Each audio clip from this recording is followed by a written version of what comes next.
இப்போ ஆடியன்ஸ் கமெண்ட்ல ஏதாவது வந்து நீங்க இப்படி பண்ணுங்க அப்படின்னு இன்ஸ்ட்ரக்ஷன் சொல்லி அவங்களுக்கு ஏத்த மாதிரி இல்ல அவங்களுக்கு பிடிச்ச மாதிரி ஏதாவது ஒரு சீன் மாத்தி பண்ணிருக்கீங்களா? இல்ல அப்படிலாம் சொல்லல, அப்படிலாம் யாரும் சொன்னது இல்ல.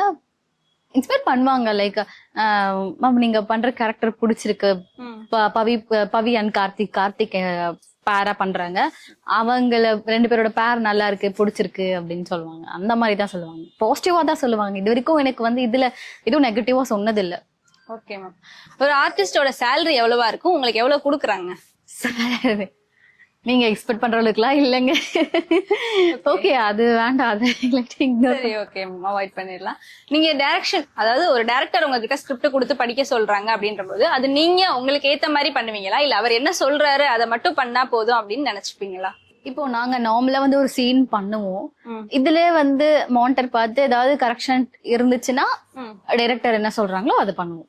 இப்போ டேரக்டர்ஸ் ஏதாவது ஒரு ரோல் சொல்லியிருப்பாங்க, இந்த மாதிரி நீங்க நடிச்சா போதும் அப்படின்னு, அதை தாண்டி நான் இந்த மாதிரி ஒன்னு ட்ரை பண்றேனே அப்படின்னு நீங்க சொல்லி டேரக்டர்ஸ் அதுக்கு அலோவ் பண்ணிருக்காங்களா? நீங்க இந்த மாதிரி ஏதாவது சீன் பண்ணிருக்கீங்களா? சில சீன்ல வந்து நமக்கு மானிட்டர் பாக்குறதுக்கு முன்னாடி, டேக்குக்கு முன்னாடியே வந்து நான் இப்படி பண்றேன்றது கேட்போம். ஆக்சுவலி சீன்ன்றது அவங்க எக்ஸ்பிளைன் பண்ணிடுவாங்க. சம்டைம்ஸ் இது ஓகேவா அப்படின்னு சொல்லிட்டு ரேரா அந்த மாதிரி ரேர் தான்.